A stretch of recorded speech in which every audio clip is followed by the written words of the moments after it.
Yes, let's start on time. All right, so hello everyone. Good afternoon to all. I hope you all are having a very peaceful afternoon. So, this is Nandini, a member of the host team at PsyConnect, and I will be the moderator for today's webinar. I'm so happy to see you all here again with PsyConnect, and we are going ahead with one more amazing webinar with the title Beyond Words Listening with Love to Nurture Deeper Connections. Our sub themes for this session will include listening instincts and evolutionary process, the therapist ear, listening in psychotherapy, and listening an act of love. To shed light on all the themes mentioned above and the sub themes, we have invited our prodigious speaker, Ms. Pooja Varshine ma'am. So let me introduce you all to our speaker. Ma'am is a dedicated net qualified psychologist with an impressive academic journey and valuable practical experience. In 2017, Pooja Ma'am completed her BA honors from IIS Jaipur, securing the first position in her cohort. She furthered her studies by obtaining an MA in psychology from the renowned Banaras Hindu University in 2019. Her academic pursuits culminated in an MPhil in clinical psychology from King George Medical University, Lucknow, where she honed her clinical skills and theoretical expertise. She also served as a assistant professor in clinical psychology aboard the Indian Navy Hospital ship Mumbai. Her research areas includes working with children, especially those with learning disabilities and cancer patients. Indian spirituality occupies an integral space in her interest field. Her exceptional performance in the diploma course in ethics and human values earned her the prestigious Sri Gauri Shankar Chokni Memorial Gold Medal. Pooja Varshine ma'am's blend of education, research, and practical experience positions her as a valuable asset in the field of psychology. So I request you all to give a very warm welcome to our speaker. We are so happy to have you here with us, ma'am. I think everyone is equally happy too. Okay, so before starting with the session, I would love to request to all the listeners to be properly active during the session, as ma'am also wants the same, and respond to ma'am wherever she asks for. In case of having any doubts, feel free to type in the chat box. I will be addressing all your doubts. So let's get started with the session. Ma'am, please go ahead. Thank you, Nandini. Okay, so before we begin this very special space of listening, I would really request and love to see all of you on camera. If your network bandwidth allows, let us see each other, feel as if we are sitting in a circle, really together, and being able to witness each other. Whenever you feel like you can switch on your video, I would be really happy to see you all. Okay, so before I begin sharing screen and start with this PPT, this small PPT, I would like to give a bit of a context. Uh, Listening is something really at the core of my whole journey, and this started as a practice even before I completed a formal training in clinical psychology. So, if I have to use timeline, it is more than 4 years that I am attempting to hold a space of listening, and it's not just listening through ears, but listening through so many ways, being a witness to the other person, whether it is my mother or my student or my teacher or even a client. So it is something pervasive, and it runs in everything which I do or try to do. So I have a lot of things to share, but I would really like if we make it interactive and we take up live sharings and questions if you have your own observations around work. And though I can just keep sharing about so many episodes where I didn't listen well, where I really saw myself being rushing to speak. That is why I started to hold this as a practice. But I will try to make it really simple and tie it as a journey for all of us. And thank you so much for joining and coming. So I'll share my screen.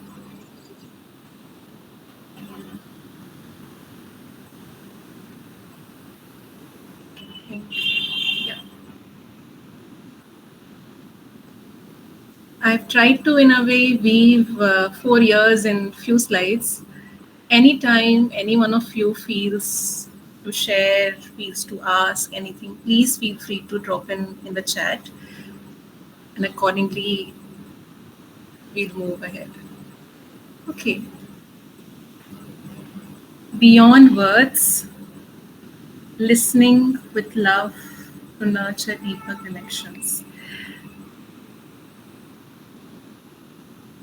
Every word of this title has a lot in itself. I've tried to put beyond in a conversation bubble because that is where we get stuck when we start speaking. We get stuck in the conversation, what the person is speaking and what I have to respond. And there is so much of an urgency to participate in a conversation. And there are many psychological needs out of which we speak. So, how we can listen from a space of love and nurture a deeper connection, beginning with oneself and then with others.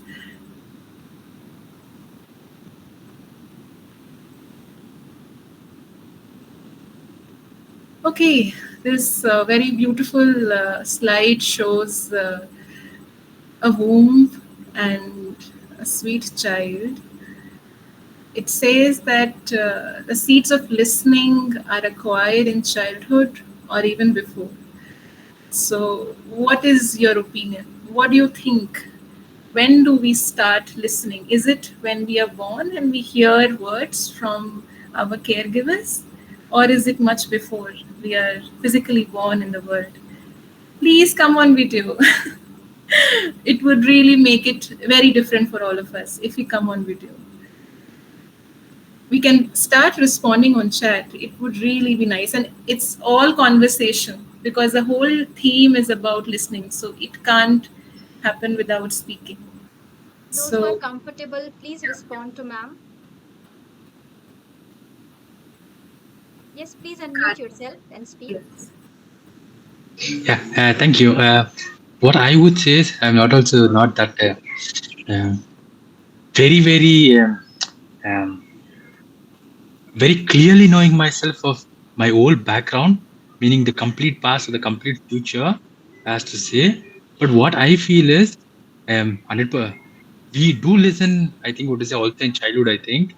I feel, but also another point where this is the inquiry is much more important is, or even before, because we can see some of the traits, that whatever we have with respect to listening itself, it doesn't seem like a acquired traits. There are some much more which are just a part of us. So that gives a very um, a direction to a deeper inquiry, and also it also doesn't restrict us also to, let's say, oh, this is the childhood or this is what I am, but also gives a much more a kind of a deeper road to see. Yeah, I echo with Karthik. There is something before childhood, before being born, and in the resources I would be sharing few books which I really liked and have taken support and help from. But to say it simply, the very vibration is something which is felt by a growing fetus.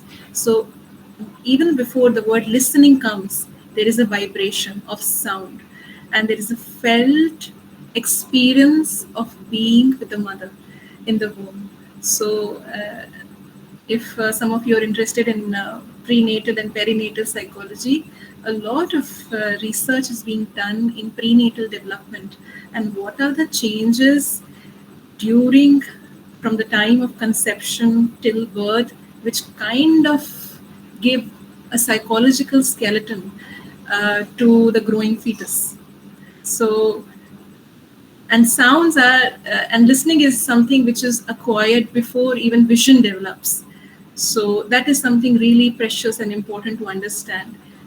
There is a beautiful anecdote which one of my mentors shared some years back. He said that uh, जब Zakir Hussain ji was there in the womb of his mother, his father, himself a legend, music legend, he used to tap on her womb with his fingertips, and that tap had a memory in Zakir Hussain ji. And even before he formally learned tabla, he had a subconscious, we call it aptitude. It is something beyond aptitude. It's a gift. Like he received that gift during that growing up time. So it is one of the things which we say it's a marker of attention. When we really listen to somebody, or when, if I have to say, if somebody feels heard, they feel that, oh, I am being heard, I am being given attention to, and I am visible.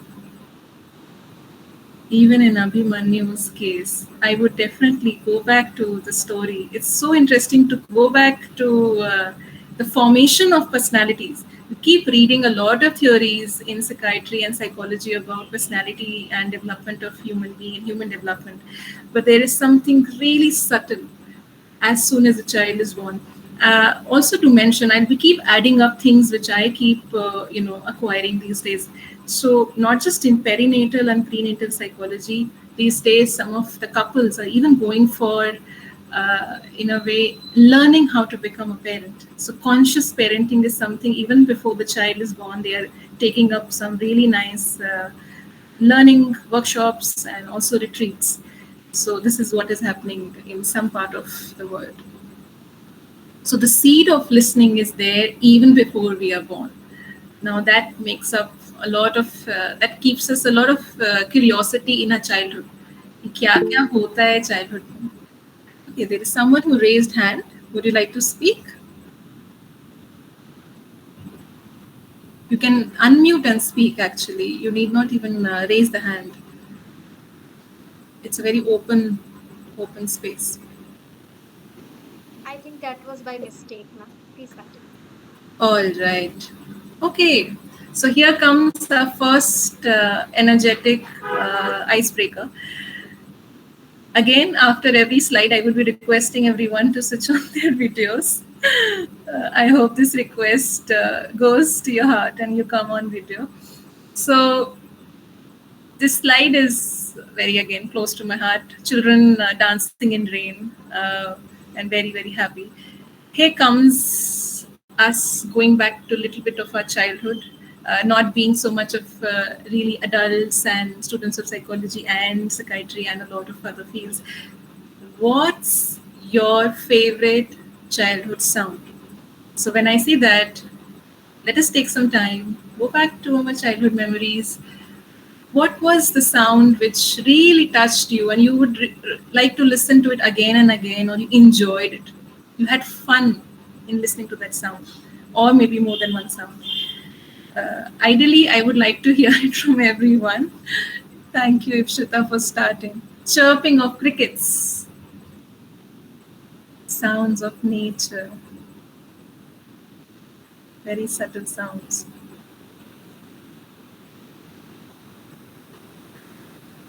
Thank you, Ipshita. I see Karthik on video. I would love to hear Karthik. If you can share your favorite sound.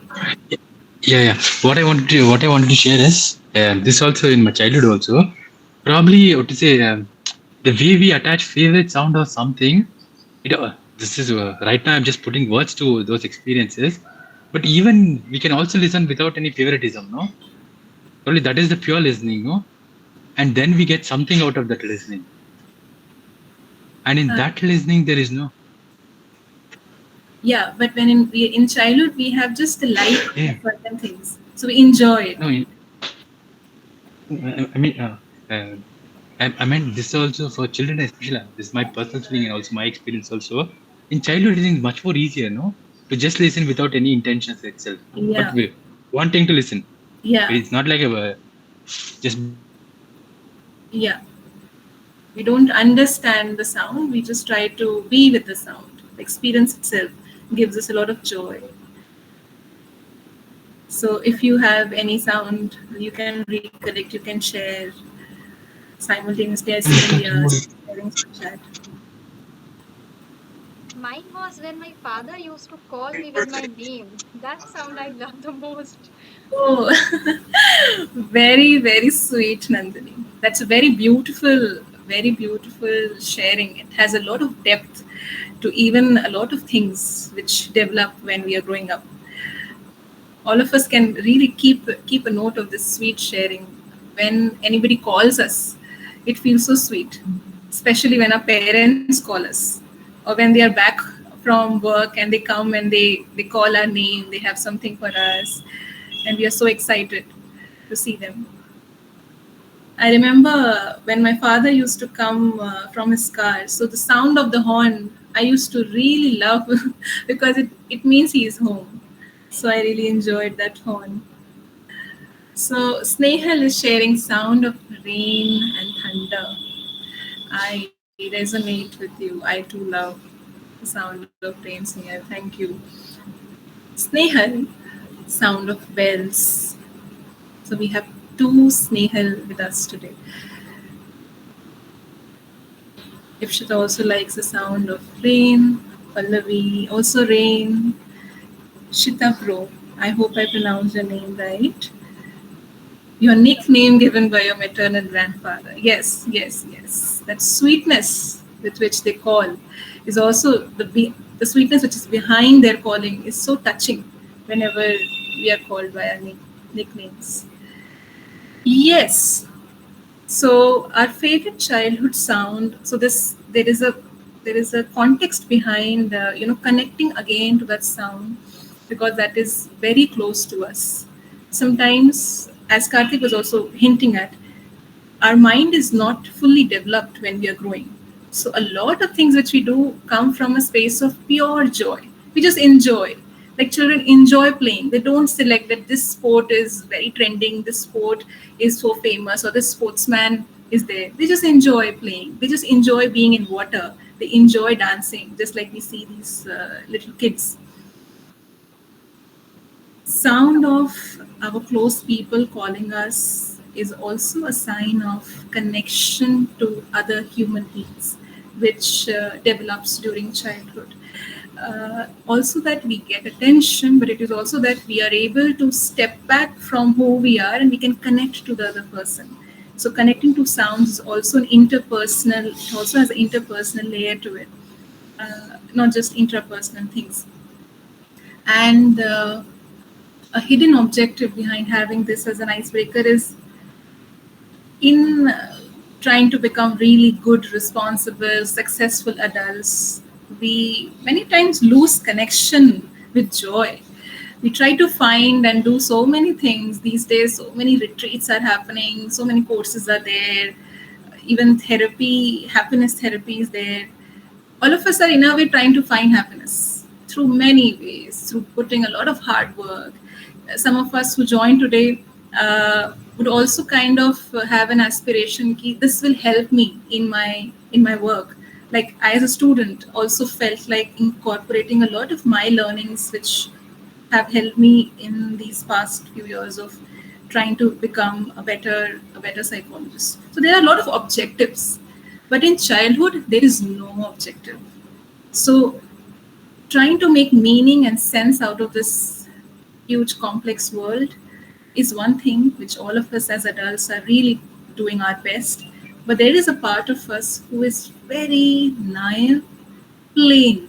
It has no preferences. In spirituality, there is a quality samatha or equanimity, which is a very highly developed quality which many people take years to develop, and all of the yogis and people on spiritual path try to incorporate. But going back to the roots, going back to childhood, in childhood we really have no preferences unless and until we interact with the outer world. So that space is very pure, and whenever we feel like reconnecting to ourselves, we can reconnect to that sound, like Nandini, sound of a name. When anybody calls Nandini, how sweet it feels. Okay, going ahead, and thank you for sharing. This image is also speaking something, and a prompt for us is that, can trees listen? I use trees because I connect with trees directly. When I was in Lucknow during COVID times, in my balcony, in front of that balcony there was a huge neem tree, and that was really a friend of mine. I felt so isolated due to other reasons also during COVID times, but looking at the tree and its leaves always fluttering joyfully connected deep within me, and that made me explore a bit. Okay, does trees also listen? How do they communicate? What is the language of trees? First, we discussed about childhood, and then we are going to nature. Without you all even knowing which is the next slide, most of our sharings are coming from nature. Nature sounds, cricket sounds, rain sounds, sounds of leaves and trees. So here is the next prompt for us. You can simply say a yes, or you show a thumbs up if you feel that trees can listen. What do you think? Do trees listen? Can they understand? If Shita, Pallavi, Sidra have already responded that yes, they listen. They respond by movement or dropping a leaf or a flower. We can feel it. So knowing is one thing, and directly connecting to something by feeling is one thing. A very beautiful observation by Pallavi. Any one of you came across this really beautiful book, The Hidden Language of Trees by Peter Wohlleben?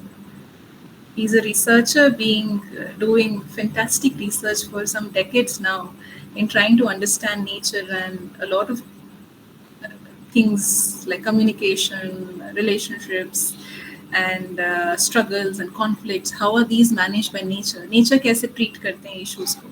Day to day nature कैसे रहता है एक दूसरे के साथ? So that is something he has explored, and in his book he writes that. So when I'm saying he's a researcher, he's also used scientific investigation in trying to understand nature. It is not just directly connecting to it, but also kind of measuring it. So I'm not going much in detail into his scientific methodology which he used, but directly sharing his insights. He said that whenever there is an infestation, a foreign attack, and the attack starts at roots, the level of roots, there is an instant release of some toxins. All of us have heard कि कुछ trees poisonous होते हैं. That is a really fantastic, what do we call, an army of roots deep down the soil, and a lot of interconnectedness from one tree to another, that they detect a danger and they come back to protecting the tree by injecting a poisonous substance, something which can protect the tree from further damage. For example, some worms bite the leaves. हम सब ने देखा है कोई ना कोई trees को अगर worms कुछ insects कुछ harm करते हैं, वो basically they eat it. Initially, for some time, the tree is like hurt, like okay, my leaves are going, something is coming, I don't want it. But then slowly, when this protection happens, and everything starts to become really like a force. Let's protect. The insect is no longer able to bite the whole set of leaves. Few leaves are only kind of taken, and then all the rest of the trees saved. Not just that, whenever there is a symbiotic relationship, or when there is a friendship between, let's say, another tree and new tree, their friendship is also communicated via roots. Uh, we have seen some images where trees hug each other, or leaves or roots are shown as if they are hugging. That is actually a very visible manifestation of friendship between trees, and that is real. It is not all images are cropped, not all images are kind of edited, I want to say. And would like to also share the sources of these things I have not included. So this image I used GPT-4 to generate. I gave it a prompt that helped me come up with a picture where roots are communicating and there's a forest, and this sweet image came out. So it takes back to one of our core themes of today's sharing and discussion is the evolutionary process of listening. Why? Why listening as a sense? Why listening as a need emerged? What could be the reasons? In nature as well as within human beings. What would be the purpose of listening, if I have to ask it as a question? And if you allow me, I can maybe nominate one of us to share their views, uh, or we can also put it on chat. And with this new slide, I would again request us to come on video. Safety and vigilance. Yes. To enhance the survival of humans. Hmm. Yeah. Yeah. Survival. Yes. It is one of the core needs of living beings to survive and continue to survive. We connect emotionally. Yes. Yes.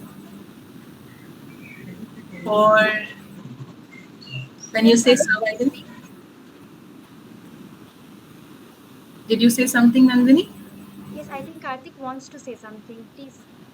Yes. No, no, go on, go on. No, no, go on, go on. If I after you just if I want to say raise my hand, it doesn't mean that you have to what to say right now. Speak on. You continue. You finish your point, and then I can. All right, all right. Yeah. Thank you. Thank you. Okay. So whenever, let's say, there is a deer and behind, much at a distance, the deer gets to know that there is a predator, there is a potential threat to my life. We can't see it always, but we hear. So the deer is evolved to be very sharp in sensing the vibrations, the movements of any other living object walking or moving or coming close to it. So survival definitely has been one of the most researched themes of the purpose of listening, and also biologically how we developed the sense, also to find food, also to relate, as Pallavi said, emotionally, to relate with the other people. When we listen to what they are saying and what they are doing, we relate with them. These things sound very simple and logical कि हाँ बात करने के लिए सुनने की जरूरत तो पड़ती है, but so many times there are misunderstandings between us when we grow up as adults. So many times we feel unheard, we feel to some level we also feel abandoned and rejected in relationships. We'll take it up more in detail in after a few slides, but I'm just listing down from where we start and from where a lot of adulteration and a lot of distraction comes in a natural sense, and then conflicts happen. So survival, connection, hunting, getting food were among other needs one of the common reasons of developing this sense also. I would really request all of us to look at this slide and just keep a note of what is happening in this slide. And we would begin with listening in psychotherapy.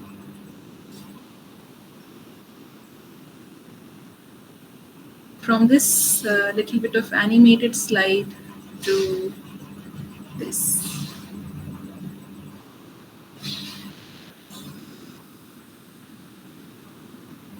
Let us notice these two human figures closely, and let us connect to the energy both of them are holding. When we started with listening, we said that it is a vibration. Without listening to somebody, without even talking, we can feel the presence of a person. One of the most core elements of psychotherapy, which I hold, when you can just simply feel the presence and connect directly to the heart, and many a times also with the soul. It's not very difficult to identify who is the therapist and who is the client in this picture. Would anyone like to just share, point out what one thing in the therapist you feel connected with in the image?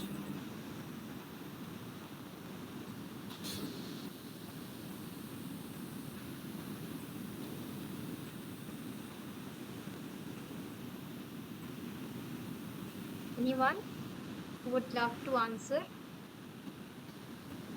Her eye to eye contact, her eyes, the warmth in her eyes, the way she is listening carefully, feeling safe through those eyes. We associate listening with only ears, but Ifshita's sharing are hinting at also eyes. Very, very significant element in true listening. Collaboration of different senses. Because listening is so much into talking, it involves a lot of sharing and talking. So it is not just about physically understanding the words, but also connecting with the person as a whole. So we connect with the eyes of the therapist, with the warmth in her eyes, her consciousness with the empathetic look. Yes, so truly said. Yes. Anything special in the way the therapist is? Anything, any more insight? Yes, Karthik. Oh, sorry, Yeah, Karthik. yeah. In comparison to the other one, in comparison to the other slide which we saw, there is a kind of, I would say, giving our feedback, or maybe what is it, getting working together to somewhere, no? But we can also see there it can also be in the short term beneficial, but we should also see the very long run in certain time. But in this case, there is no imposition of one, so okay, this is the way or this is not the way, but rather just the space, no? And in that space, out of that thing, it comes naturally, and that is what she's what is it, uh, being there. She's not doing anything, she's just there. This is what I feel.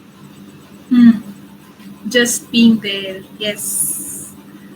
Calmness of mind, totality in the presence. Yes. See, we are not even opening any psychology book, and we are able to list a lot of traits of a true listener, and also maybe an empathetic psychologist just by looking at a picture. So, when we concentrate and we allow ourselves to participate, we connect. It feels like keeping yourself aside and simply listening without any judgment.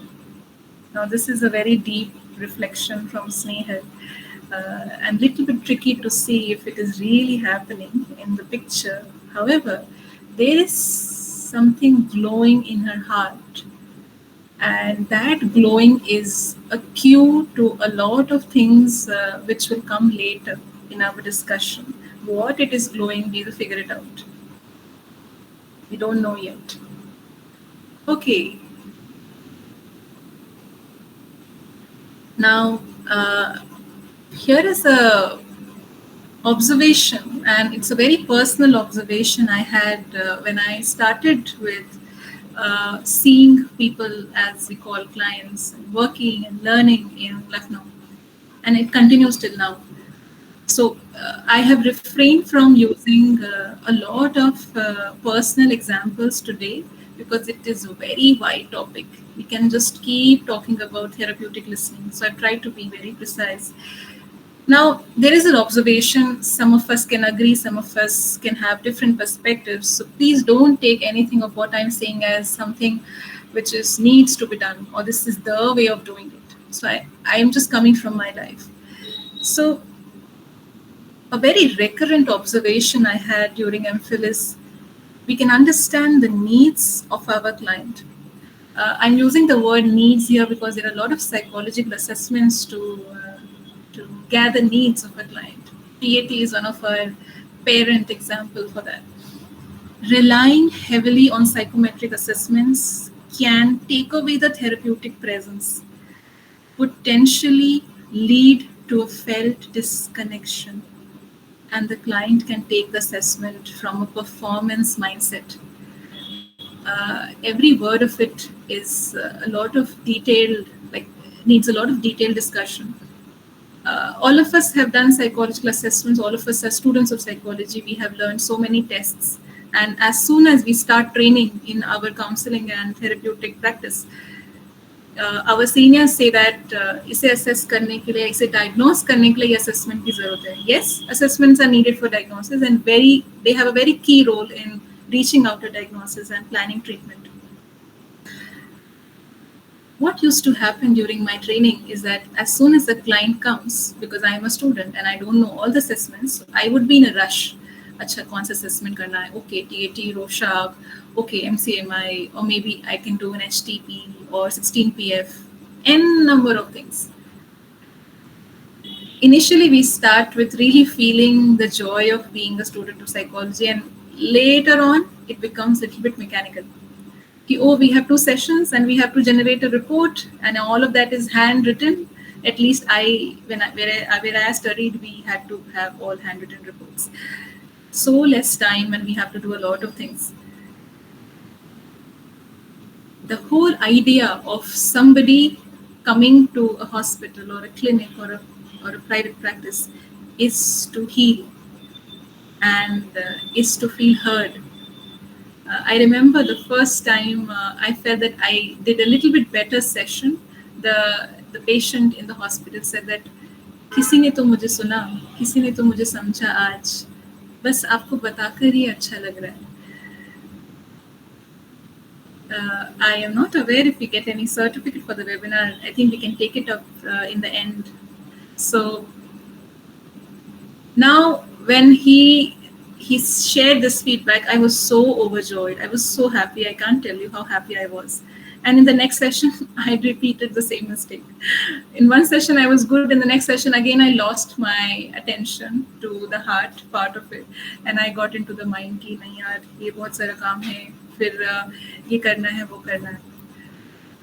Many times when there are multiple patients and multiple clients, especially I am talking about the training years, which are in a way the foundation of whatever we do in life.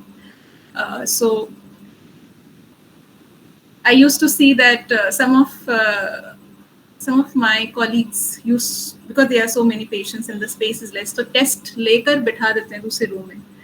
We give the test to a patient, it takes so much of time and we can't see the patient. Patient is somewhere else sitting and we are doing our own work. We are seeing another patient. It becomes as if we are some, manager and we have to manage people. So I don't think any psychology student is a manager. So they have to really hold the presence, and we lose the presence.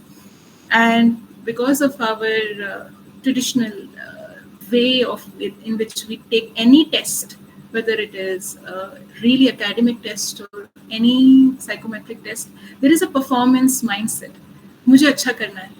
I have to really do it well, because there is a part of us who wants to really please everyone, who wants to be getting a lot of reassurance.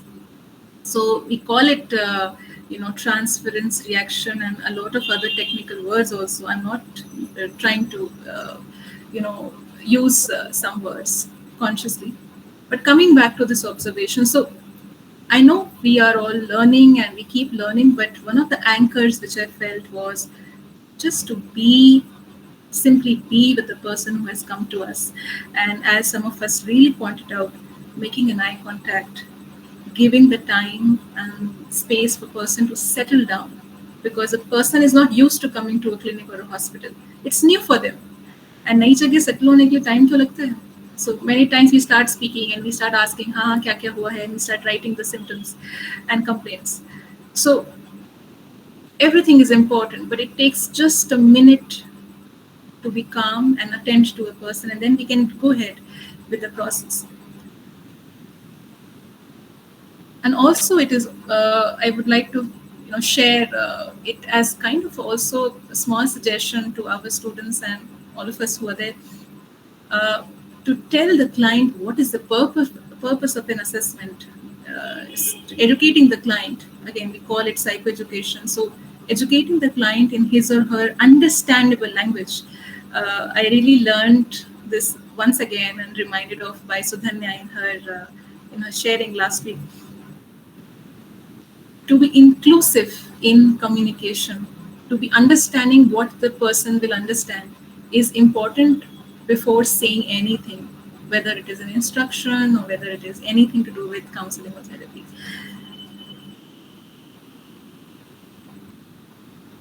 Okay, now the slide has a lot of pointers, and I would be really happy to know if we want these pointers to be discussed in detail. I see the time also. I'm moving slow and discussing more, and there are a lot of pointers on this slide. So maybe using a thumbs up, uh, you can answer if we can take few points or we take all the points or some of the points. And one of the prerequisite to this is you switch on your video. So please switch on your video, everyone. Ma'am, let's start by taking each of them and let's see how much time it takes. Yeah. Okay, receiving reassurance. These are all experiential questions. So, have we experienced receiving reassurance? I understand, Ifshita. So, yes, Nandini, yes, good. Thumbs up is also fine if video is not on. Thank you. So, we have experienced reassurance, and how is it different than being heard? And I'll also give an example of what is reassurance. नहीं ऐसा तो होता रहता है, इस उम्र में तो सभी को ऐसा फील होता है, हो जाएगा, बहुत सोचती हो तुम, नहीं सब हो जाएगा, सब ठीक हो जाएगा. Now this is an example of listening or reassurance. Anyone can put on the chat. It's a reassurance. It's a reassurance. And how much we feel heard with reassurance, how much it helps. I should have asked if it helps, but I'm asking the second question. Not really. Any reason why reassurance would sometimes not help? See, these are very important things when it comes to taking a session and also being with every person who is close to us. All of our friends keep facing issues. We keep facing issues and troubles in life. And oftentimes people close to us say कि सब ठीक हो जाएगा. तुमको ऐसा क्यों लगता है इतना? It sometimes invalidates and dismisses what the person is feeling. This feeling word is a catch here. Yes. Not the intention of the person, but the way a person heard and responded matters here. It's not that the person who said that sab theek ho jayega is not genuinely caring for the person. Person would be really genuinely caring. And you can correct me, but most of our parents say this to us. सब ठीक हो जाएगा, सबसे ज़्यादा सब ठीक हो जाएगा मेरी मम्मी ही कहती है मुझे. So, but it doesn't feel complete. I would say, to me it feels incomplete. कैसे ठीक हो जाएगा? I need help. So, कैसे is not solved in that reassurance. That is one thing. It feels incomplete, and it also sometimes doesn't touch on the feeling part of it. All of these things are also kind of hidden pointers for us to be conscious when we give reassurance to anybody. Sometimes not speaking anything and just witnessing what the person is saying helps the person more than even using this word that sab theek ho jayega. Then conversing just for the chat's sake, how does it feel later? Oftentimes, we talk because we want to talk. We enjoy talking. Yes, we'll come to every point. Shishadro, Shadro. So this thing is, when we talk for the talk's sake, when we chat for the chat's sake, how does it make us feel later?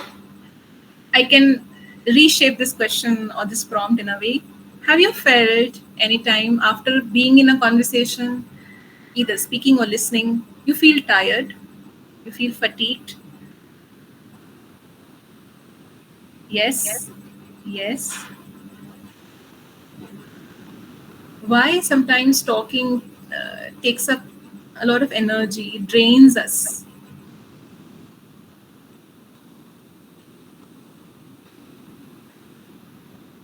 What reason could it be? Why talking for the chat's sake? Why being in conversations in the chat's sake sometimes tires us, takes up a lot of energy?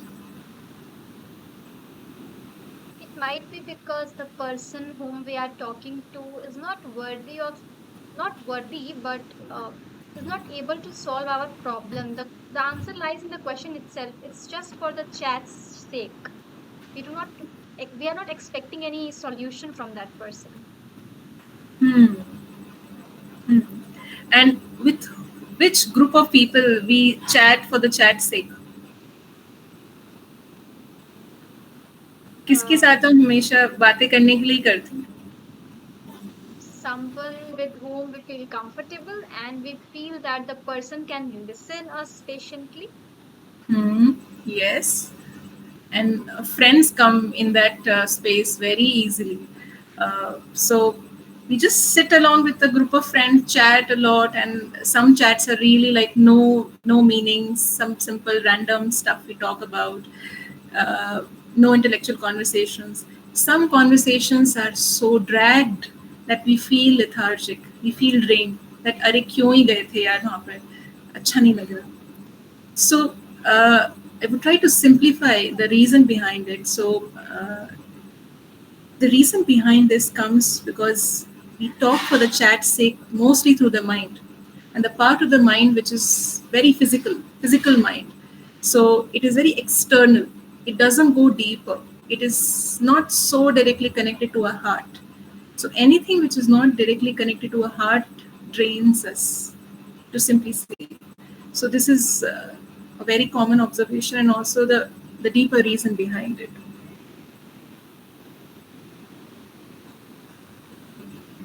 Hmm. We can also follow the chat. There are very really beautiful sharings on chat. People we are supposed to be cordial with, but we don't really know them or even like them. So sometimes formal settings where we are not interested in also drain us. Then comes the next point. Have we all experienced wanting to tell someone when something really sweet happens to us, and being longing to speak to someone when things turn sour in life? Now, these are very important people in our life. कुछ बहुत exciting अच्छा होता है तो who is that person? Without telling the name of the person, you can just remember the person right now. You want to tell that person, oh, this happened. You know, पता है क्या हुआ था? Now, I always used to say this phrase to my friend कि अरे पता है क्या हुआ? यार ये ऐसा हो गया like that. It started with friends. That joy and excitement to share. Friends, yes. And whenever anything unfortunate or not so good happens, there is a remembrance of somebody. Yes, there is also a remembrance of somebody कि इनको बताना है क्या problem हुई है. So what is that person? Who is that person whom you want to go to when you really feel alone, when you really feel misunderstood, when you really feel hurt or bad? In both the situations, in a continuum of emotions, being really happy, joyful, and excited, and to being sad and low and deprived of, in a way, love. These two people hold a very important role in our life because the way they treat us develops us. The way these people treat us makes us feel heard, validated, and important in both the situations.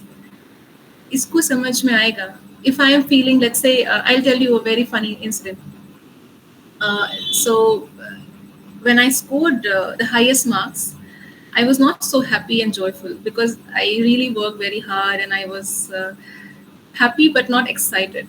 When I came home, my parents were like, "हाँ, ये तो usual है." They didn't celebrate it much. ये तो अच्छा ही करती है हमेशा. And I felt, and that feedback from them, I felt कि हाँ मतलब इतना basic था क्या, इतना से किया क्या मैंने. Like they are not celebrating, they are not going out, or they are not, kind of expressing it. Their feedback helped me understand that no, it was nothing big. Now it gives a lot of importance to how I am processing myself. We process our life, our internal world with the feedback we receive from people around and the importance we put on people around. Importance is a very, it's a word which we can highlight right now. We'll go back to it later. We are in a way dependent on outer things to feel validated, outer people to feel heard and understood. Now, that is a very important anchor. It is really needed, but is it the whole thing? Is it everything? We'll come back to it later. Okay, now this observation. Have you felt that you are a better listener than others? When sometimes we compare ourselves to people, especially to people we feel they are not good listeners. यार इससे अच्छा तो मैं ही रहती हूँ, मुझे ही समझ में आ जाता है. I am always there for her whenever she is in problem, but she is not there. I listen to her with my heart, but this person doesn't listen to me. Now this is a very recurrent theme. Yes, thank you for sharing, Shita Pro. It would be really nice to see you also, if possible. So, coming back to our prompt, this very observation that I am better than this person in holding a space, or I am better in listening, itself comes from a judgment. Sometimes it can be objective judgment, sometimes it can come from a space of ego also. In order to feel better, we put the blame onto the other person that no, this person is not so good in this thing.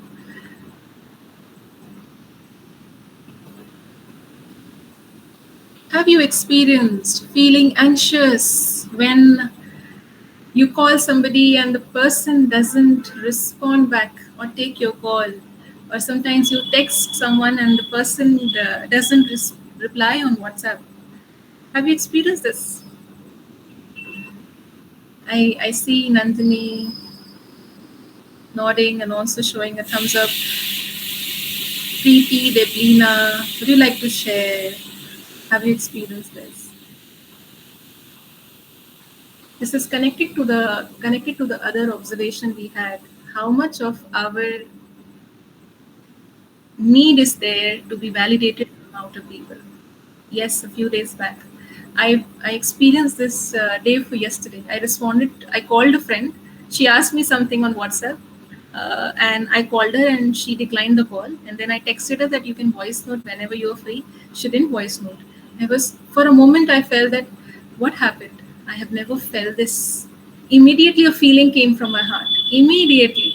I don't even know wo kahan thi. I don't even know if she was busy. I don't even know if she was herself in not so good situation. My heart just felt it, not so good.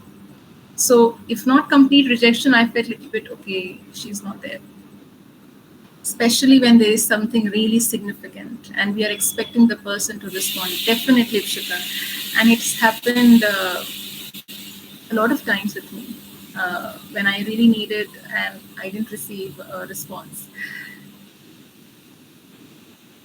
The part of us who jumps to feel rejected and left out is so normal for us these days.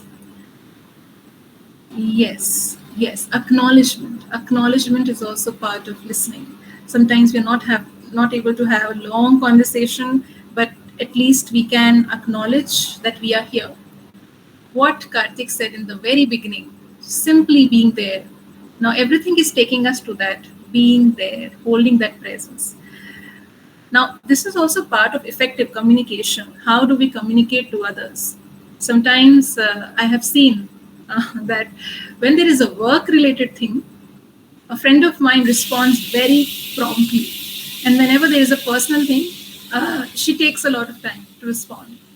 Now, see, there is so much of bias. काम की बात होती है तो we are always very formal and very good and in our best game.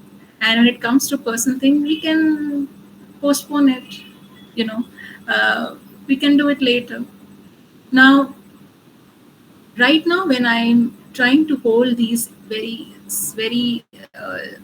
living experiences, the purpose is not to understand क्यों हो रहा है ये. Purpose is not to feel कि yeah, it happens with everyone. The purpose is to look back into ourselves and how to be in that moment. If in future that happens, how we can hold a compassionate listening space for ourselves when any of this happens. Because these are not so good experiences. None of us would want to be in such experiences. Muteness in a conversation. And having conversations which are monologues or alternate monologues. I will define what is a monologue. जब भी ऐसा होता है कि किसी conversation में एक ही जना बोल रहा होता है और दूसरा सिर्फ सुन रहा होता है, that is a monologue. Mono means one. So one person talking. Alternate monologue is one person talked, the other person heard, the person who was talking stops talking and the other person starts speaking and he takes the listening role. So switching between talking and listening. It is an alternate monologue because still one person is only talking. Dialogue is when there are two people talking. Simultaneously, there is a synchronicity. We call it harmony. Person who is talking is the other person listening is also listening fully, and they are giving each other space to do both of them the thing. Muteness in a conversation. This is one of the worst things to feel. You're talking to somebody and the person is not speaking at all. You are expecting that the person will answer. कुछ तो कहेगा, but वो जना बोल ही नहीं रहा है. Muteness. I'm not using muteness from a psychiatry terminology perspective. We use muteness as one of the markers in mental state examination. I'm not trying to go to that. I'm just talking in a very simple way. How does it feel? And why does it happen in conversations?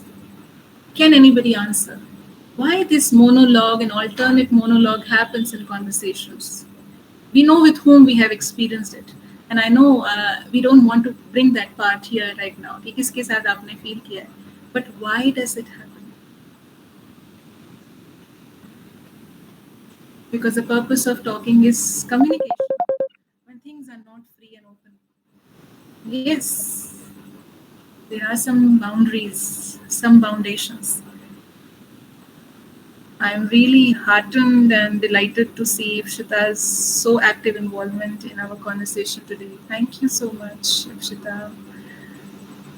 Anyone else who would like to share? Why does that alternate monologues, mutism happens during conversations?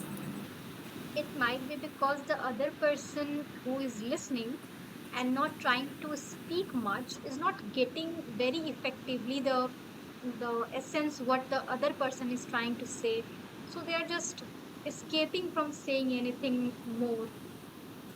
Right. Very, very true. Happens. Preeti has shared they are uncomfortable as well as introvert. Yes.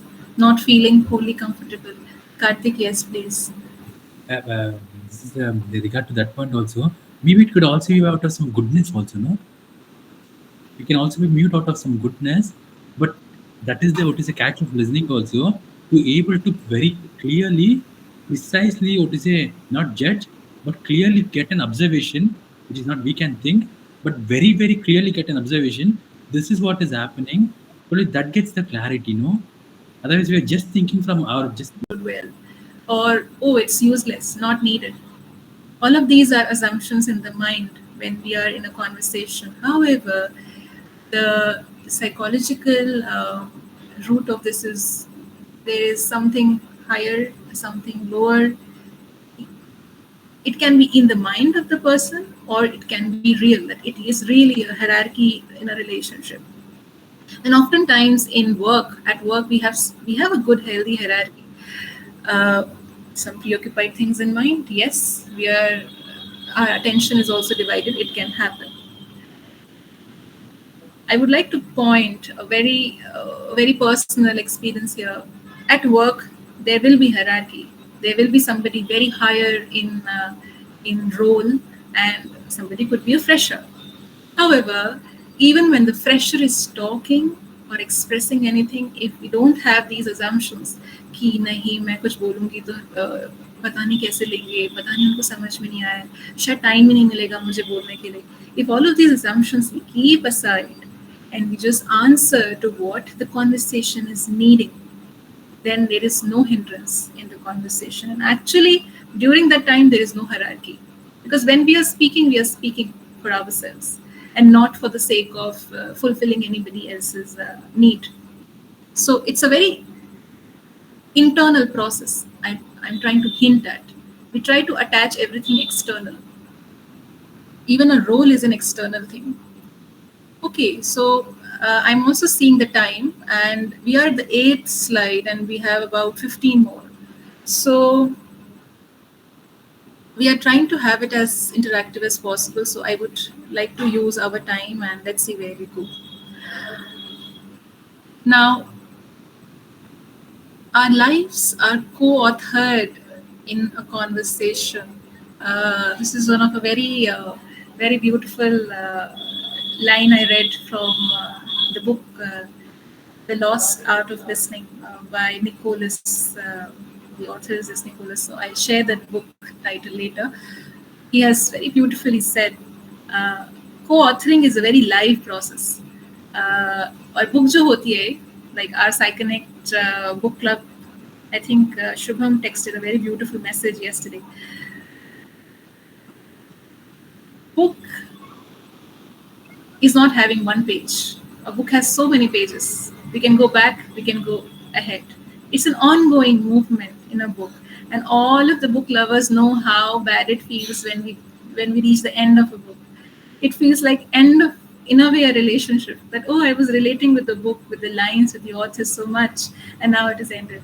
So when I'm using a metaphor of book, I want to say that in every conversation, our life is shaping. We are moving through conversations. Whether recorded, not recorded, doesn't happen, but it is recorded in our consciousness. So any one of you, if you feel like asking any question, or if I am not being able to be understood well, please let me know. So striking a balance between expression and recognition. Talking is more of an expression, and recognition is listening. This is from the same author. We recognize the person when we listen. It is not for us, it is for the person. When we pay attention to a person. More than listening, it is about communication and understanding. Words are a recurrent agent of communication and not the only one. So this observation came from seeing that we attach too much of load on words sometimes. कि अगर किसी ने कहा ही नहीं तो समझेंगे कैसे, आप बोलोगे नहीं तो समझेंगे कैसे. It's now again, it is a very personal observation I have. It is not necessarily true. Some people can be very non-verbal in their communication. So we should be conscious and also cautious. Every one of us is different. Every one of us has a very special way of communicating. There is a person, there is a very close friend in my life that whenever he's happy, he's not very verbal and expressive. He contains it inside of him. He's very settled. And there is a person who would send me so many flowers, so many hearts when she's happy. Both of them have a communication, and I can't say that the person showing hearts is really interested in my life and the person who is contained is not interested. So these assumptions are also sometimes biases which we have in understanding other people. So these could be taken care of. Okay, uh, one of the reasons why I feel there are so many misunderstandings in communication is that we rush to understand what is happening because the mind is super active. We have trained the mind so well that, again, going back to, rather than trying to be present, we try to understand. I was taking a lot of examples of when I was training. uh, जो patient होता है, client होता है, उसकी problems को समझना है, diagnosis बनानी है. Now this rush in understanding takes away the presence part of it. Now I'm kind of reiterating the same thing here. Difference between hearing and listening. Anyone who would like to share, what do you feel, what do you understand by this? Is there any difference between listening and hearing?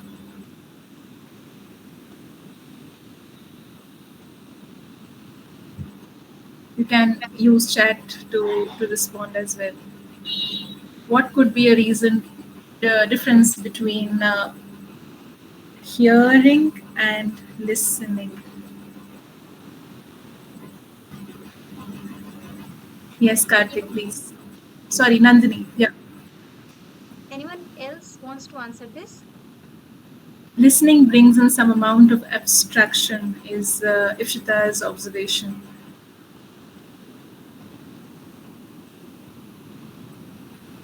Hearing with attention is listening. A perfect definition. Yeah. So I think we have the answer. Hearing is just gossiping and not conscious. Yes, very well applied. Pallavi is actually applied all of that we have discussed so far. So listening is a passive process. Hearing is a very passive involvement. Even if we are not interested, we keep hearing a lot of things. For example, you are walking on road and you have sounds of birds, you have sounds of honking of cars and different vehicles. You hear people talking, you hear a child walking, a baby crying.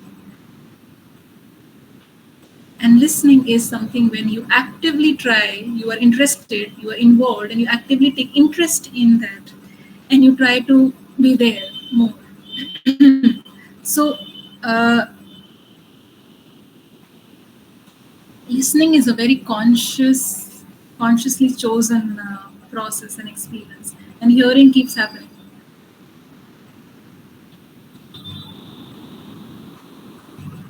Listening is not done only with ears. We also make an eye contact with the person we are listening to. Our body language changes when we are interested in a conversation. Now, this is also a subtle sign of somebody really interested in our conversation. I remember in bachelor's, we were reading a book on counseling, and I really now laugh that how I was learning how to ask questions and what are the effective traits of a good counselor from that book. Uh, I don't think so if I really learned from that book, but through life. That coming back to also that image of that therapist and the client, I think I can go back. Yeah, this image. So many of us pointed out that the therapist here is having an eye contact. There is warmth in her eyes. Also, if we notice her hands, her posture, there is a settledness in her posture. Now, before I say that or more, I would really like to say let us not try to copy such behaviors. Let us try to develop this from something really pure, a pure space in us. None of the paralanguage, eye contact, movement. Like I remember reading in a book, if we are interested in the client, we kind of little bit tilt our body towards the client, which shows that we are involved. Let us not try to copy what we read. It can't happen. It will be very mechanical. It comes naturally when we are interested. And our eye contact also comes really from the heart and not dekna hai. It can become stare also. for a person. If you're trying to mimic eye contact, उसको लग सकता है मुझे कोई घूर रहा है. So please be careful when we read books. How do we live them? Now, I would like to read this before we Yes, talk. Karthik, you want to say something? Yeah, I just had one. I just had one question and Yes. one observation. Yeah, one observation with respect to what he said about that when there is an interest, our body movements actually change. Actually, there is a quite a opposite one with the same interest, which is also quite prevalent, at least in some societies, I think. If you have heard about an Iranian film director called Abbas Kiarostami, is anyone into movies? Probably kind of very properly into movies. If then you can also search also, there is a very very distinctive style in his movies also, especially when two people talk, they don't see eye to eye. It is not unconscious, it is very very intentional to not have eye contact. And the way they do is each one is sitting side by side in a car, and each of them are looking towards the horizon but not looking towards each other. And in there's a very very powerful insight also, that when we this is also very we can also see in ourselves. Let's say we two people are talking to one another. This we also even we could have also experienced in our lives. At the start of the conversation, we think, okay, this is what I would speak, or this is the way direction I will go. But during the conversation, it changes. Sometimes it can be very very kind of a very feeling wise, which we also feel okay, good. But sometimes it goes on a very kind of a very uh, to just term it, not kind of a productive loop, sort of a negative loop around. It goes in one way or the other way. And in that, we can also see the way we are also gets changed by the conversations if we don't really know where we are. Right, right. Karthik is pointing at something very deep, and I'm keeping all the depth from the end to the end so that we reach to the depth by Okay. taking care of everything which we experience. I'm holding on to this very precious observation, Karthik. Okay.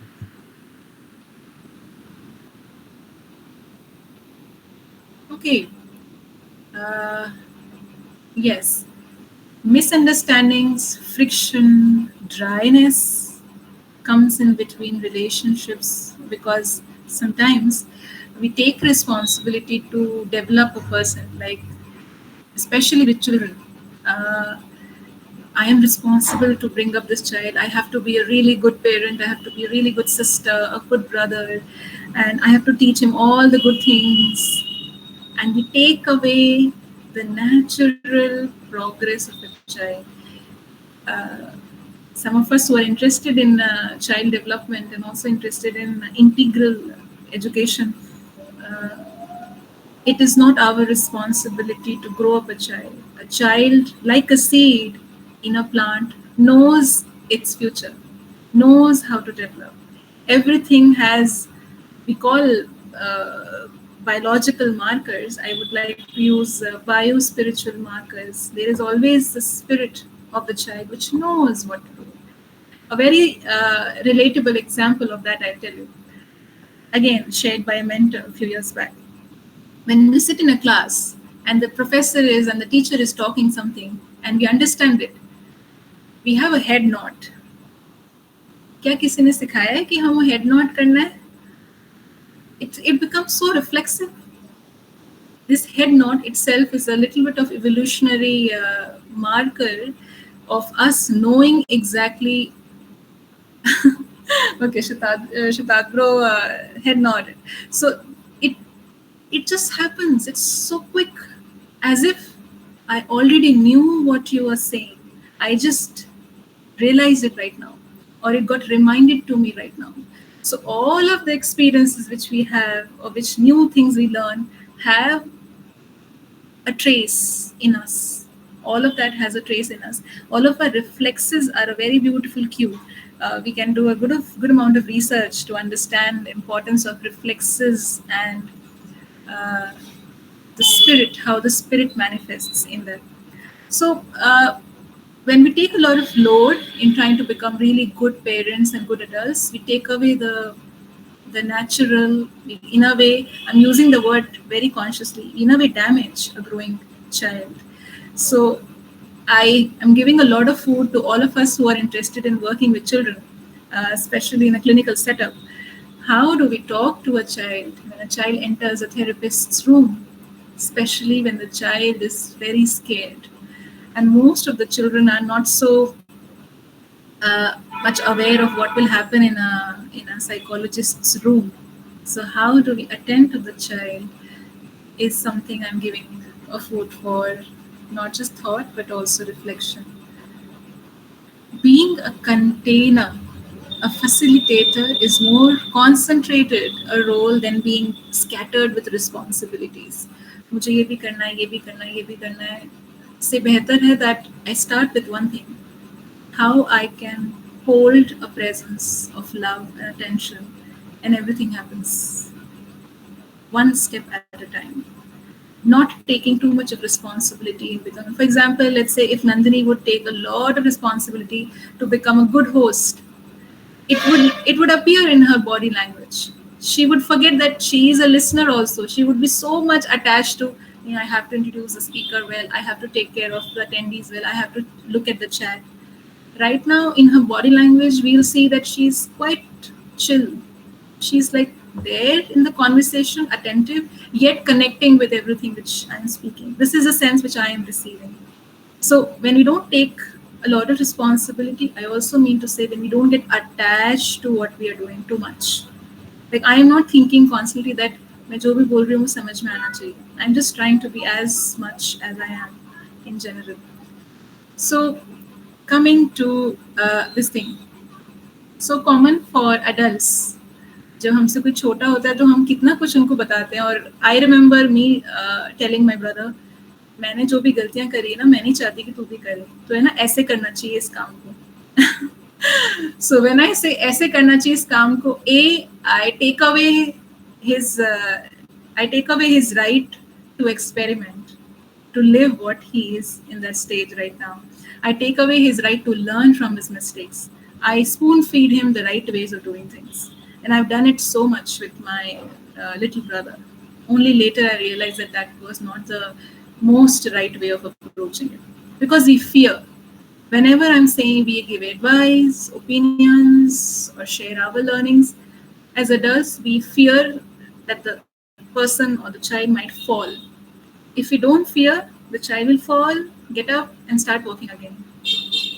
How will a child become fearless? And even when I say fear and fearless, let us go back a little bit more. छोटे बच्चों को पता होता है कि fear क्या होता है?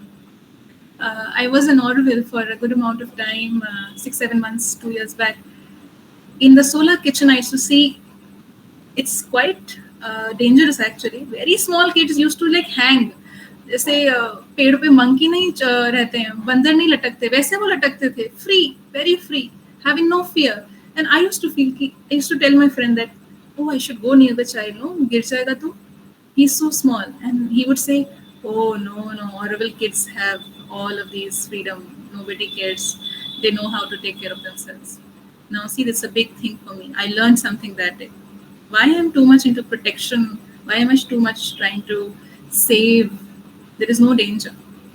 So this also happens during conversation, and I'm seeing that we are coming close to the time, so I'll be a little bit quick. Now, this slide is there so that we come back to practices of effective listening. Connecting to natural sounds, some sounds which are very close to our hearts in childhood, or connecting to sounds of music can really purify and clean the instrument of listening in us. If we like to sing or listen or play an instrument, all of them have a direct connection to how we can listen to people well. How do we connect with an instrument? So here are a few examples, and there would be obviously more examples of musical instruments we can connect with. Like I can share my personal example. I really connect with the sound of conch, shankh ki awaaz. It just goes to my heart directly. I really connect with that.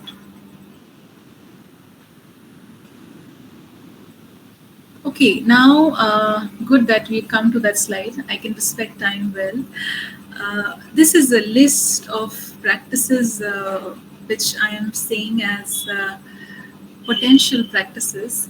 Uh, these are all coming from my experience in the past 4 years of trying to learn to listen well and clean up a lot of uh, distractions in my mind. So, seeing the time, I know that I won't be able to talk a lot about these practices, but I would just first read them for us.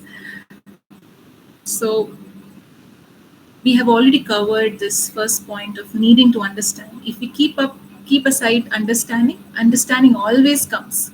I remember there's a very sweet friend of mine, Ramesh sir. He's also there with us. Day for yesterday, during one of our reading, he said, "Understanding can come later. Let us first connect to the heart." Now, this is one of the core practices of listening also. Why jumping into understanding a thing? Let us first be there. Mind will do its job. It's trained enough to understand. Then I'll come to conscious experiments. So, 2 years or 2.5 years back, just before COVID time, I tried to design few experiments in listening, and they were very simple experiments. One of them was trying to be accommodative of noises or sounds which we don't like to listen. So, trying to just be there and hold space for things which we don't like, because there is a very strong dislike. Like, I don't like this person speaking. Sometimes we don't like person talking also. They are so loud in their talking and speech. Sometimes we don't enjoy construction sounds. Sometimes some people might not like sounds of the DJ in night. Some people might not like sounds of honking. Witnessing these sounds and not attaching, I don't like it, I want to avoid it, is also a practice which helps us to widen the space of listening. This is one of the experiments. One of the thing is to take few seconds of pause before speaking. It's one of the simplest experiment, but it really helps us understand whether it is needed to speak or not. Sometimes it is not needed to speak. If we wait for a few seconds, we can actually finish listening to the person who started. कितनी बार होता है कि हम interrupt करते हैं किसी को बोलने से पहले, and that interruption is that we are not giving time first to the person to finish, second to ourselves. We don't know what to speak and we jump. So that is one of the things. One is one of a very close friend of mine. So he and I were having a conversation, and there was an observation he shared. Uh, he had a lot of work, and he did yoga. Before yoga, his state of mind, his state of listening capacity was very short. After the yoga, he felt widened, he felt spacious, and he could call me and talk to me. Though he had a lot of work, and an urgent task also to do. Now, this is a very simple thing. All of us know the benefits of yoga, but I'm talking in terms of listening. Anything which anchors us. When I say yoga, I am not only talking about yoga asanas. Yoga asanas is one form of yoga. Breathing practice, pranayama, or even walking, or even writing. It can be a meditative process. Anything which we do, we can assess our state of mind before that practice and after that practice. Our listening surely improves after that practice. So this is also, if we in day-to-day life we start assessing our progress through that, that also helps. uh, One of the key things which we can experiment with while listening is to ask ourselves, why am I talking? Why is it needed to speak? That helps us to decide whether it is needed or not. So, so these are few of the experiments. Listening to the deeper source of one's name. So that is where we come back to our name. Uh, our name is very special to our being. Uh, One of my mentors says, and also I truly believe that it's so sweet when we are born, till we understand what is happening in the world. So many times we listen to our name, so many times. In every roll call in school, every time a friend calls, every time our parents call, every time a random person calls, so many times, I can't even measure how many times we listen to our name. And that vibration of repetition goes to that level that we become our name. If we are holding the meaning of a name that way, it becomes kind of a chant in itself. It becomes kind of a mantra in itself to listen to the sound of one's name. After this call, or maybe whenever you get time, you can just take some time off and see what is the meaning of your name and how much do you relate with the meaning of your name in your life or in your personality. Do you connect with your name or not? That itself shows up how much deep is the meaning of a name to our personality, not just psychological level, but also at the level of the soul. Okay, I would actually come to little bit of an closure because I would not like to hurry up so fast. I would like to take combine points and speak. Humility is a quality which I feel is very close to heartfelt listening. For that, I will go to this slide. Now, this is one of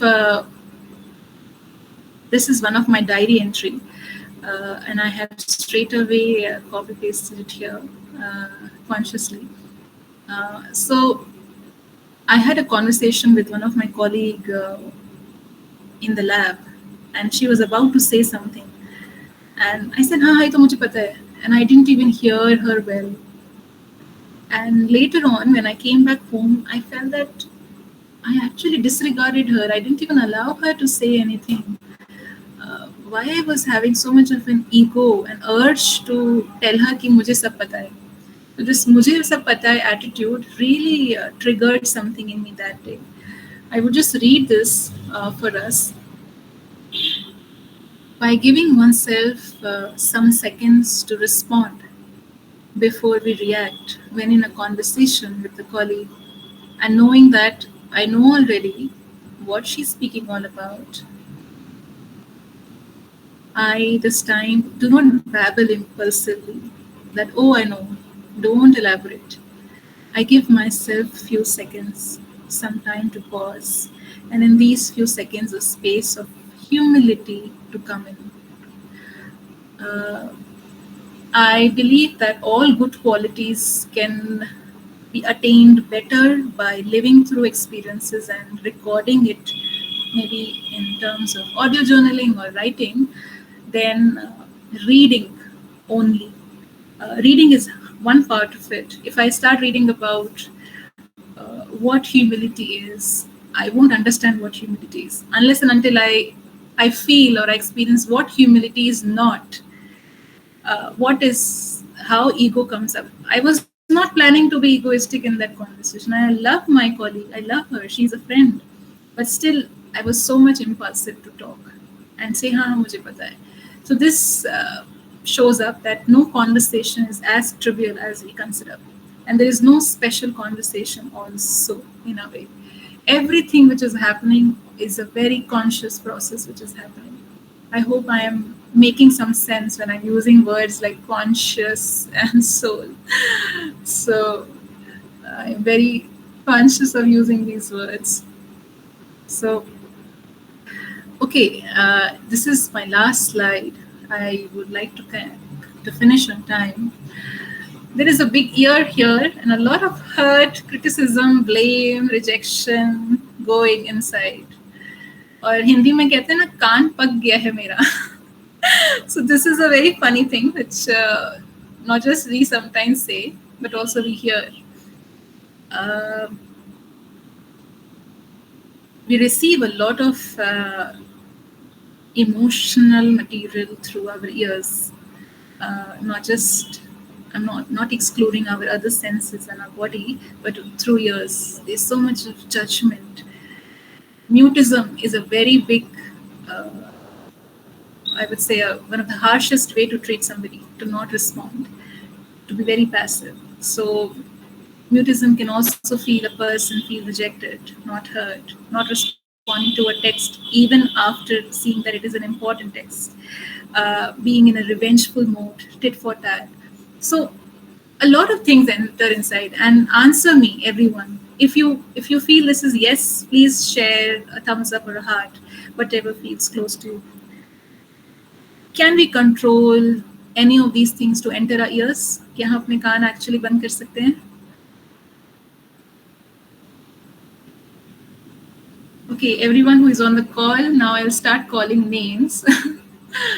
I hope I'm not troubling you much today. If Shita, Pallavi, Devlina, Nandini, Sitra say no, we can't control. So how to live then? इतना कुछ तो जाता ही रहेगा हमारे अंदर, कैसे रहेंगे फिर? Uh, some of you would also be interested in. Yes, Nandini, you were about to say. I think we can hear and not listen to the unnecessary, words. That's a very smart answer. Yeah.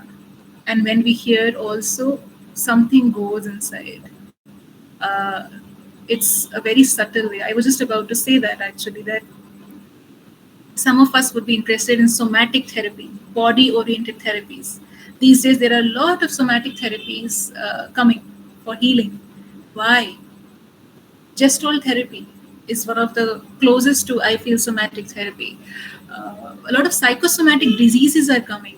As severe and chronic as cancer has psychosomatic, I would say, wiring, if not cause. The wiring has a psychological cause as well. Our body stores a lot of stress. If Shita has a question, I'll take it up actually. Okay, I'll answer it in the following slide. Lot of stuff goes inside. Sometimes we can consciously avoid to not let a lot of blame, criticism come, but still it comes. Just like we take bath every day to clean our physical body, we have to take a conscious bath to detoxify ourselves of everything which goes inside. And it is an everyday process. It is a practice. Anything effective is founded on the principle of repetition. So what we can do? I'll come to this slide now, the next one.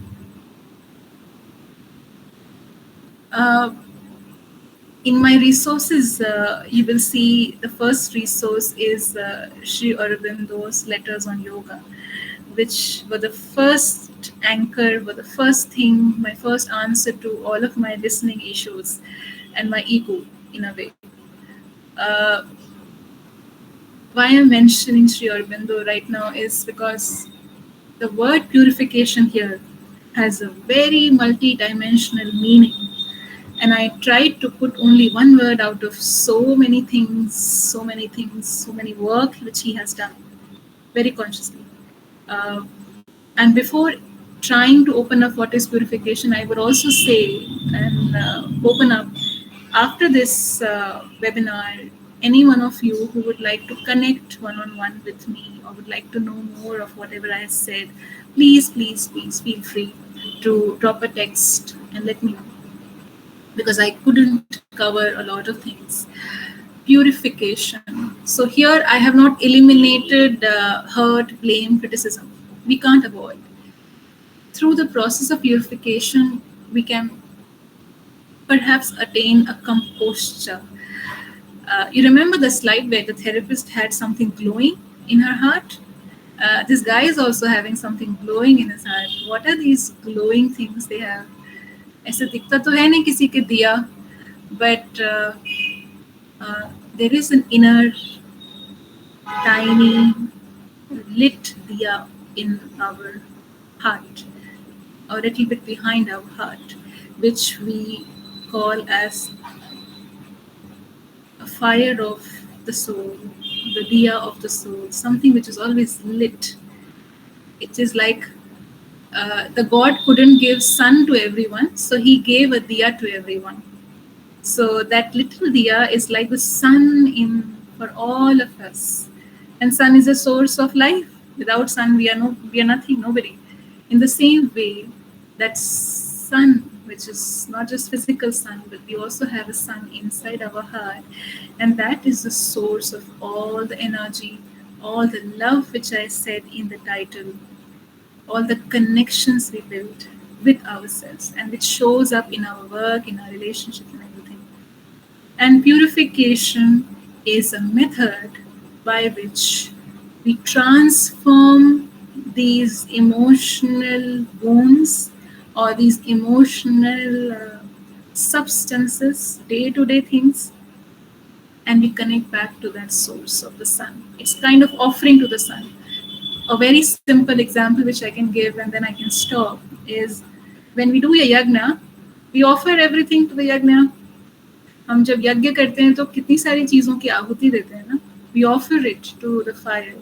In the same way, we offer all of these things, and everything is a very special process. When I say it is not as easy as I'm saying, but we put it inside that yagna, and that transforms into something else. And that something else is something I would not like to say today. It's on our experience. It is on our life. How do we take that experience forward? Everything which is a seed also has a lot of fire inside. If the seed had no fire, it will never become a tree. It will always remain dormant. A seed has fire of life, of birth. In the same way, there is a reason behind all of us experiencing so much of repeated blame and criticism and trouble and stuckness because we feel disconnected with that fire. In one line, I would like to conclude that all the issues are a result of a disconnect, a disharmony. And this particular quote is from Sri Aurobindo's spiritual collaborator, which we fondly call as our mother, Mira Alfasa. So she has written extensively on healing and integral healing, and she writes that this harmony is the cause of every disturbance. Now, this is one quote, but there is a lot behind it, which I unfortunately cannot say right now. And here I would express a lot of love uh, to PsyConnect for giving us this space to meet, to connect, to listen to each other today. Thank you so much. And on a personal level, I really feel very grateful for giving this space today. Thank you so much.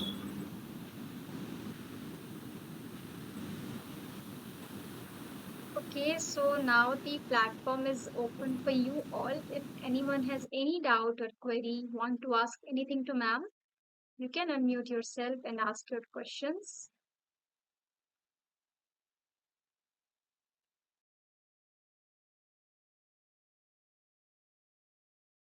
Any question you want to ask?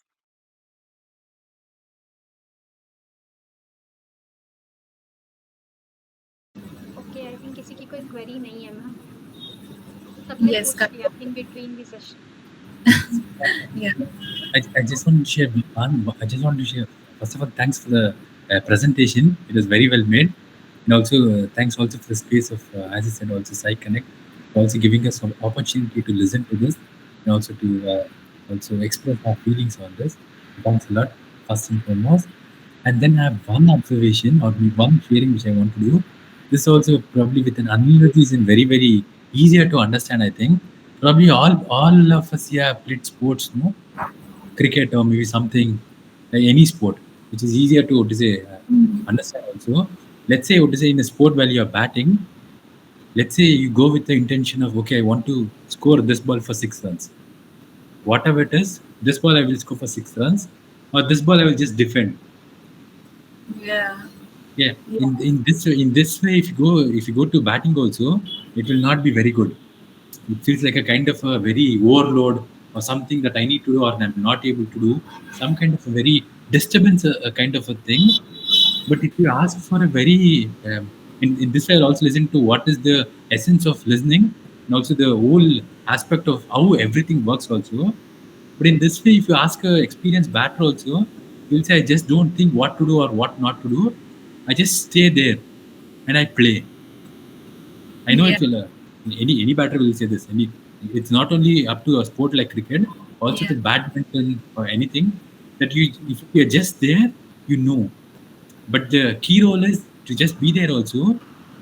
But I think this is a very much easy, relatable to every one of us. Yeah. That if we in the same way also in listening, let's say no, day before yesterday he said to me this thing, or I only want this. What we all called out of rushness of this, to understand that I want to understand this or that, to get this out of this conversation, probably doesn't give any clarity.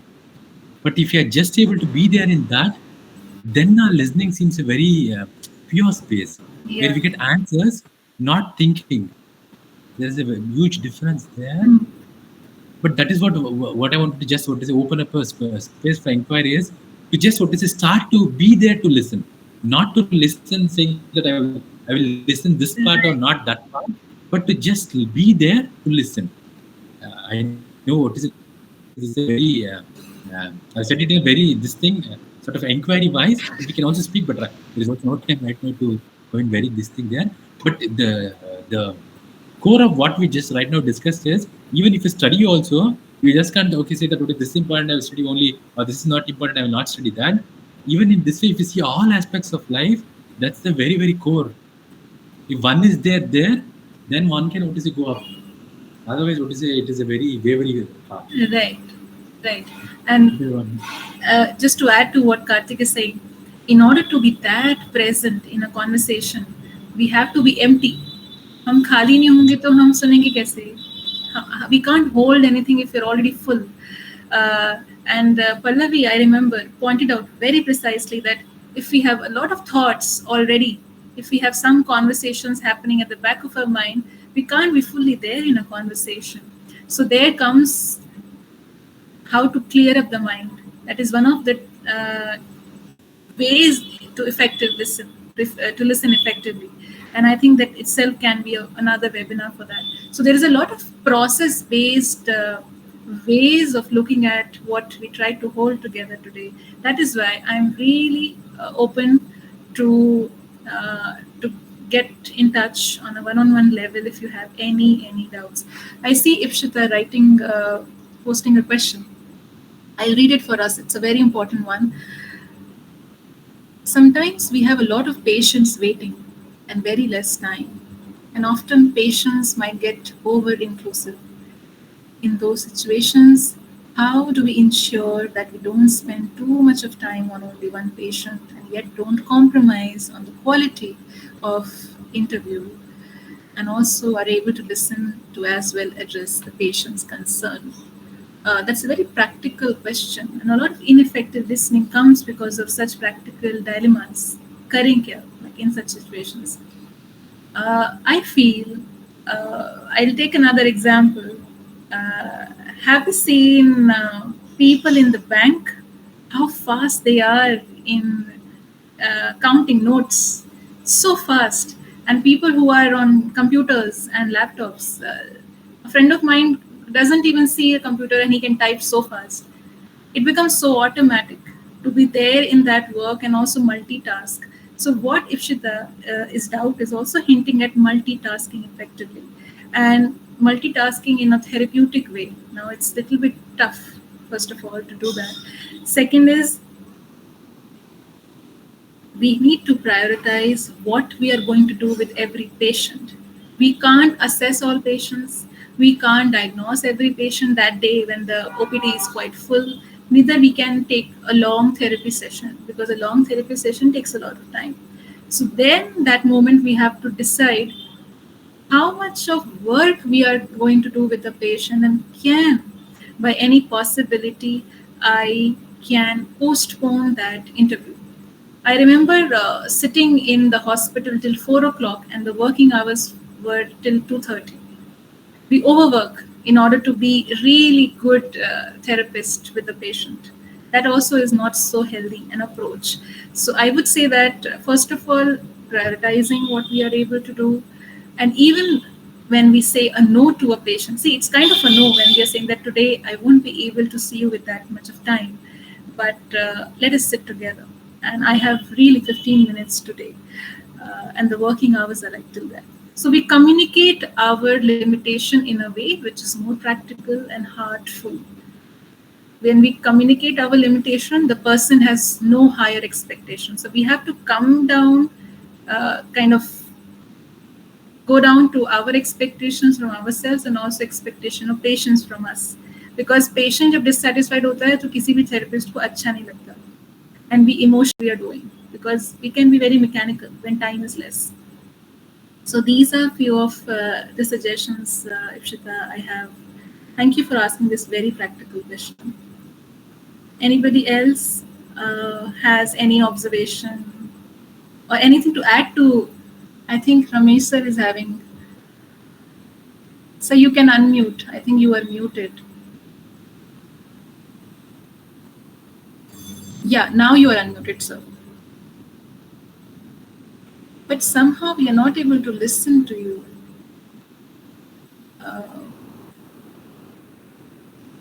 So we are not able to listen. No, now you are muted. Okay, sir is showing thumbs up. Sir is saying he will say later. Yes. So you can voice note in the group. Yes. Thank you. Yes, Karthik, please. Yeah, I just wanted to add on this practical question. I don't live in India right now. I'm a student in Germany. So the same practical situation also happens here. And the approach which they take is very, very different. Even it can be even, let's say, 5 to 10 people are waiting, let's say, in Deutsche Bahn train station for a customer service. The approach here, they take here is whoever is actually given time and space, he gets the full most attention in that period of time. It is not like what we do in India, like okay, if everyone gets 50% or 50%. It is just an approach. Here, everyone gets 100%. Even it can be 1 hour or 1.5 hours, and then only it will go to the second person.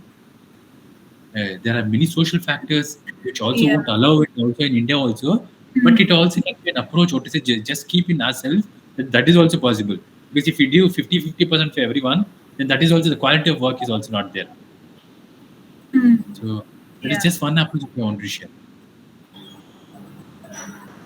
Yeah, that's a very important sharing. Like we get to learn how different things happen in different culture also, and also professionalism. It's also about how professionalism is defined in Germany and also in India.